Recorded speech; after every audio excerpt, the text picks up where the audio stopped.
everyone, welcome to PALEYFEST Fall TV Previews. I'm Stacey Wilson Hunt, and I'm so delighted to be your host for this special conversation celebrating the new Apple TV Plus series, The Sisters Grimm.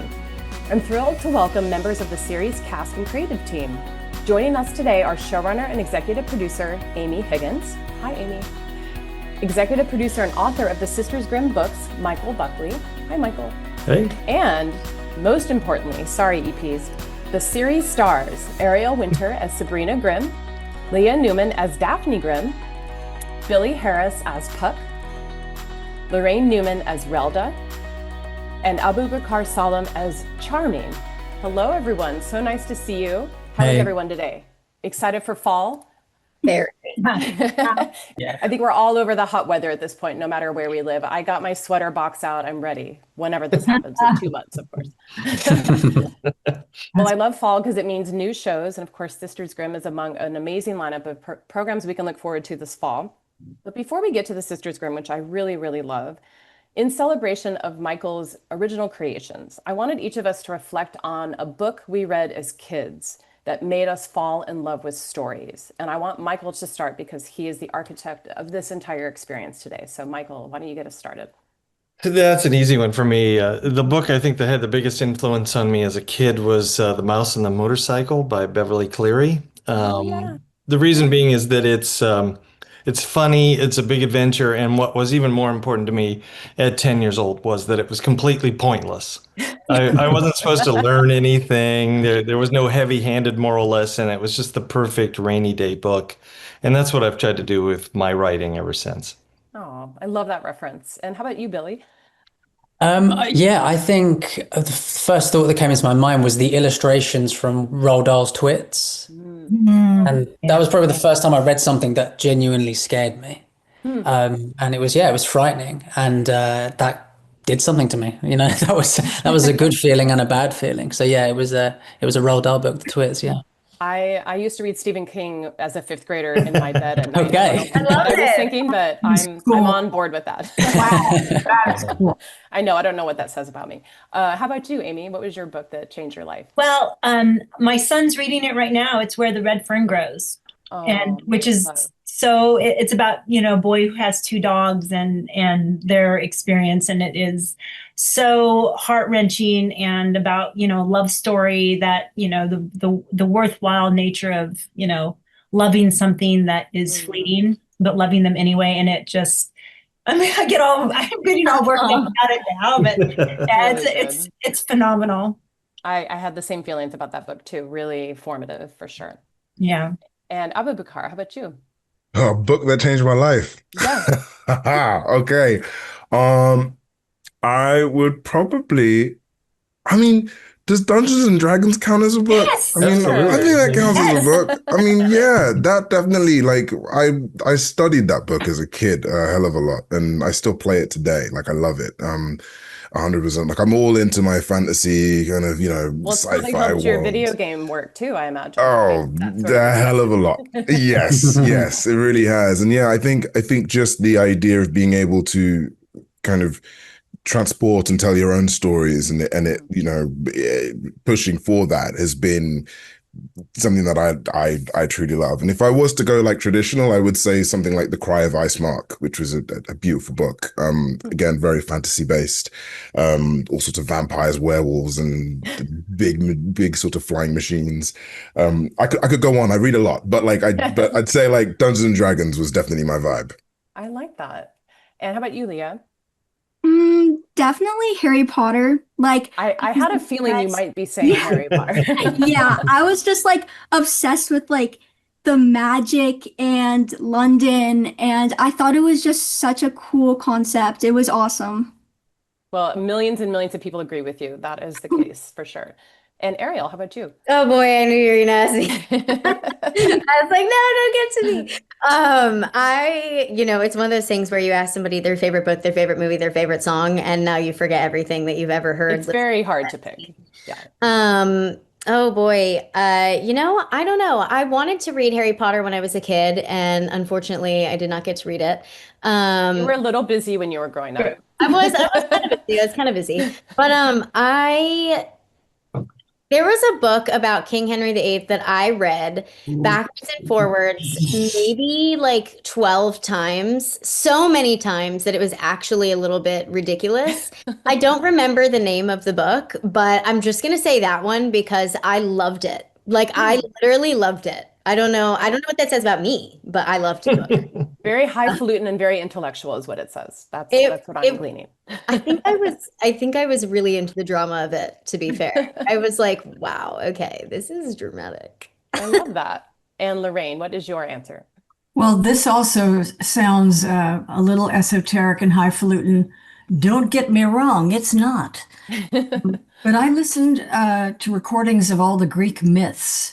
And I think kids really do like to be scared, and like the idea of Persephone being kidnapped and taken to the underworld and then having to be rescued. A lot of those stories are so scary and so exciting. I love that. What an amazing array of selections here today. This is so great. Yay for books, right? Yay books. Yeah. So Michael, I'd like to start with you because the author is the king in this scenario, as we know. What initially, even though I may not feel that way in my mind, you are the king in this scenario, especially in television. What initially inspired you to draw from the amazing legacy of the Grimm stories and recast them, so to speak, with female characters? But how did you want to update these stories? Because the show feels very modern, but it feels very pulled from the legacy. So tell me about that balance and what inspired you initially to even put this on paper. Well, I stumbled upon this book, a biography of the Brothers Grimm, and was just flipping through it, and I had discovered that they actually had a lot of siblings. They had 3 sisters and a whole bunch of brothers. And I started thinking the Sisters Grimm, sometimes there's these ideas I just call duh ideas, like something somebody should have thought of before I did.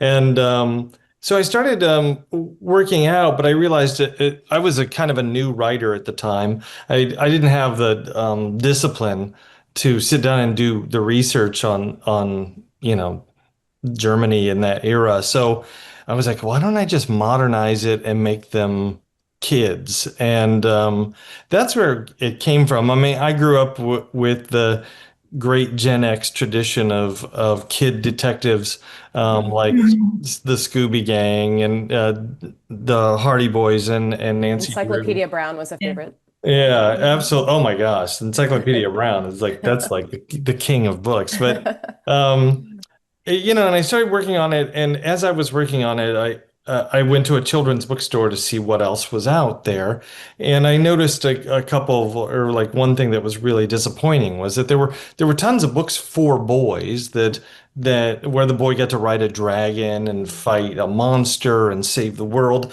and then there were books for girls where the girl took care of a pony, and I just didn't know any women like that. I mean, my mother was a very strong, independent woman. All the women in my life that I've had relationships have always been tough and smart and snarky. Not the kind of kids that sit around waiting for Prince Charming to rescue them. They just go out and rescue Prince Charming. So, but at the same time, I wanted boys to read it. So finding, the Puck character, which becomes a big part of the series, was just luck and just from, my William Shakespeare classes in college.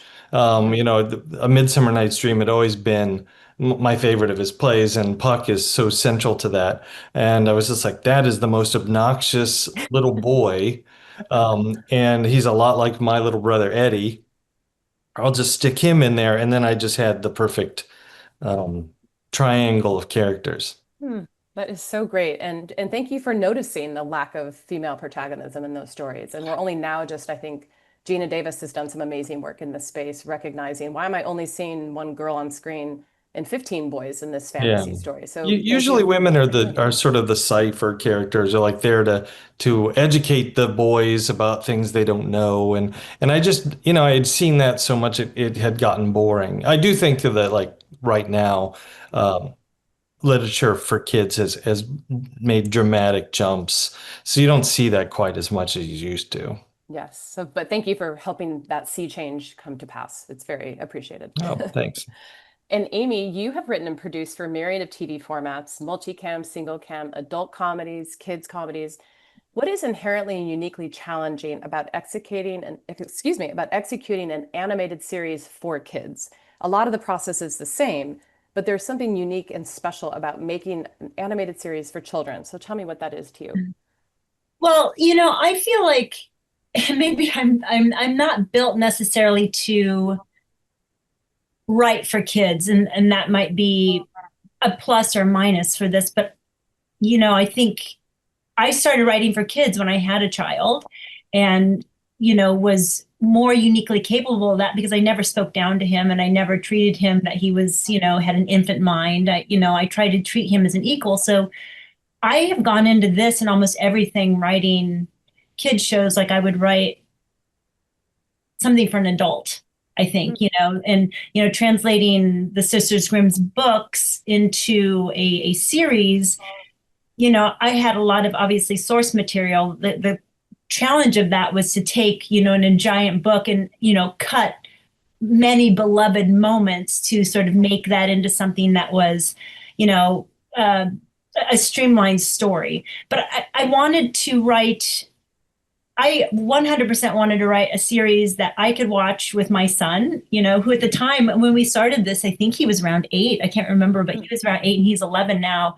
So I wanted to watch shows with him. I continue to want to watch shows like I did with my parents. So I've treated every moment with that kind of like attitude of why make this something that is why make this so simple that, adults can't watch it. So, I think I tried to, and luckily Apple was so gracious with us that they let us do that. And, that said, this, there's nothing happens in this that, it's only adults only. But, I feel like there's a range of kids. You have these great shows now like Bluey, which is, one of the greatest shows maybe of all time. And it's 100% parent friendly, but it's, probably a preschool show. So I just wanted a universal form of comedy, emotion, theme, great actors.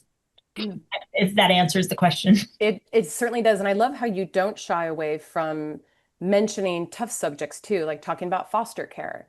And I think it was in episode 1 where one of the characters says imposter care. I think that's Ariel's character who says that. Like that's something that maybe a young child is not picking up on, but I think as an adult, there is a running commentary that is subtle, but I think it's very important that you include that as well. So I thought that was really nice. I mean, speaking of what Michael said about the girls in this, I think also part of this to keep carrying on, but I wanted to write a female character and Sabrina is this, she's very, very flawed. She's a deeply flawed, she's a traumatized child, and you don't see that very often. And she's someone that has been through, she's lost her parents at a young age without giving too much away and had to take care of her sister when she was 10. And she's become very hard and very cynical. And that is something that you don't get to see. Girls are kind of supposed to be like, oh, all is sunny and sunshiny. And it didn't work that way for her. So again, I was very keen to tell a story that was seeing all perspectives of a female character who also still has that great capacity in her to love possibly more than anyone. I love that. And that definitely comes through and beautifully said. Thank you. And Ariel, as the alter ego of Sabrina in this equation, obviously a lot of people know you from your amazing run on Modern Family. What an incredible entree to the business, and congratulations on that. What really, just to think back to those days, it feels like forever ago, and yet here you are, you're still this amazing young person. Tell us about your voice work career, which is very prolific, even just doing a little dive into your work. It's amazing. You're one of the most prolific voice actors working. I really had no idea, which is so stunning. Tell me about this character. What attracted you to Sabrina, and what is your favorite quirk that she has? Because I think we have a little bit of a sense of who she is, but tell me what you most enjoyed about her quirkiness. Well, first of all, thank you. That's really Well, you're welcome. You earned it. That's nice. Well, I mean, I think there's a lot of things that attracted me to this project and to this character because, I mean, I think there's a lot of things that I can relate to. I've experienced a lot of things in my life. My older sister was in foster care. I was lucky enough to live with her, so I didn't have to be. But I relate to a lot of things with Sabrina. I'm also a pretty cynical person. I'm more of a realist than I am a dreamer. I'm a pretty but I'm also very loyal and I'm a very caring person. I've taken care of, I helped my sister and her ex-husband raise their kids. I, kind of like a mom of a group. I was the mom of my friend group. And there's a lot of things that I totally related to with her. And I did love that there were so many themes and like you were saying earlier, things that the show did not shy away from that I thought was really amazing that kids would be able to not learn about per se in the show, but not be hidden from them. And I thought that that was really, really cool. And also I love fantasy type shows as well. And I thought it'd be really, really cool to be a part of this project. And there was just a lot of really amazing people attached to it. And I just was really excited to join the project. There's just so many amazing things about it. Well, it seems like the perfect fit all around. And congratulations to you. And on to your on-screen sister, played by Leah, playing Daphne. Congratulations to you. You're also wonderful in the show. Thank And you. You're 15. You're still quite young yourself. Yeah. Wow. Amazing career to have at such a young age. How would you describe Daphne's rapport with her sister? Because I have a little sister, so in some ways she reminds me of kind of the consummate little sister.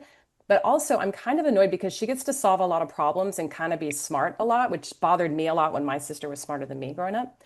So how do you feel like she is the typical little sister, but how do you feel like she kind of flips that on its head in terms of what we're used to seeing from those types of characters? Yeah, she's very energetic and fun and very fearless as well. She sees the good in people, which makes her surprisingly strong for her young age.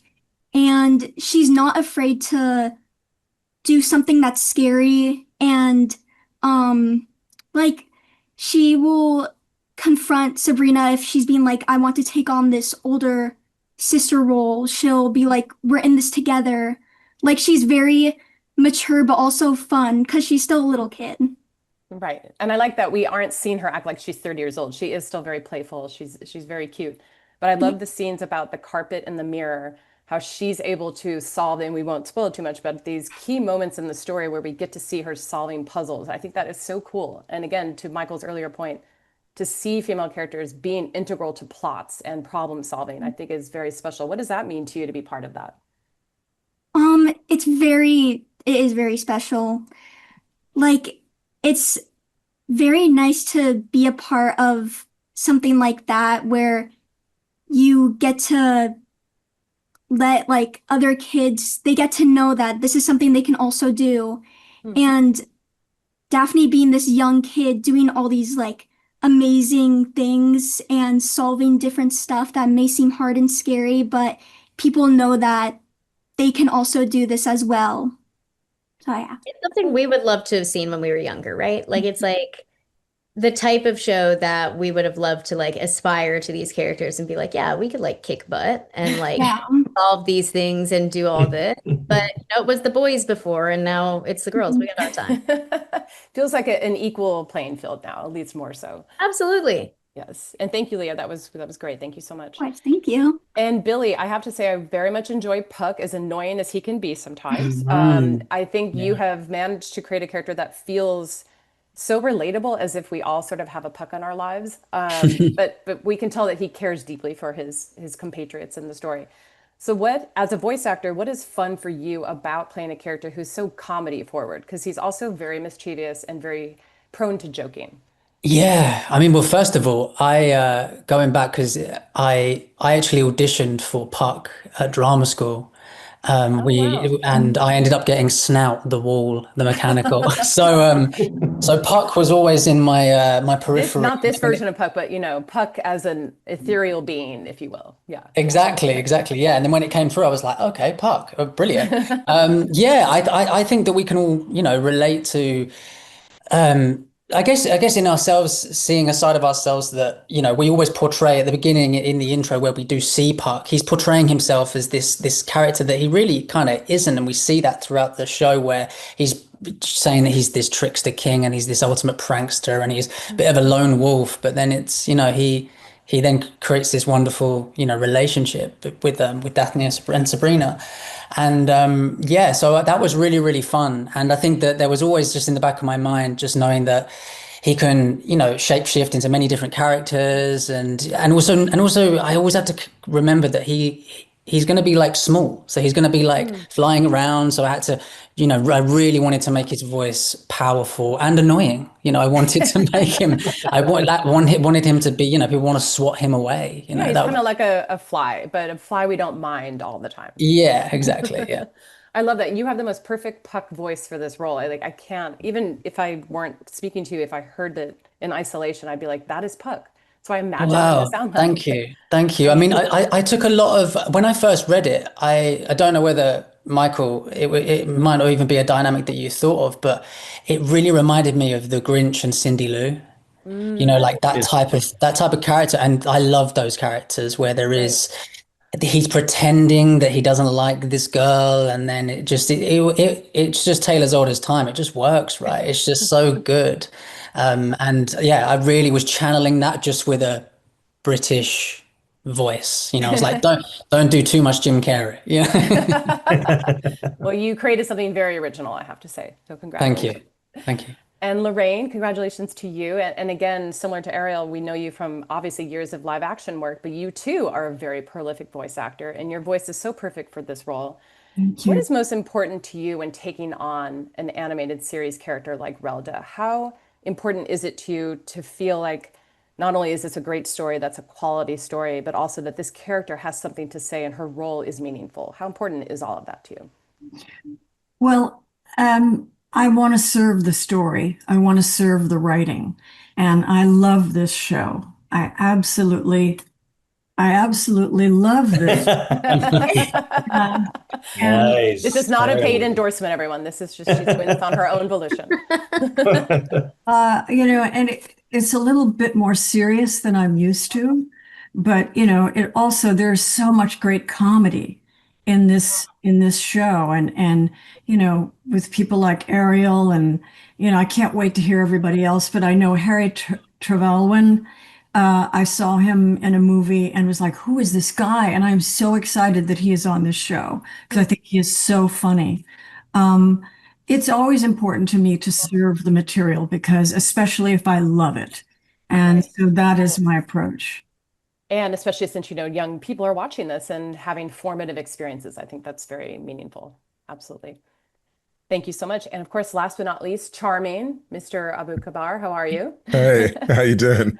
Very well. And we mentioned earlier, you have a long history in voice performance for video games. And I'm so obsessed with, and I wish we had 10 more hours, the process of assembling an animated series is quite nuts for anyone who's ever attempted such a thing.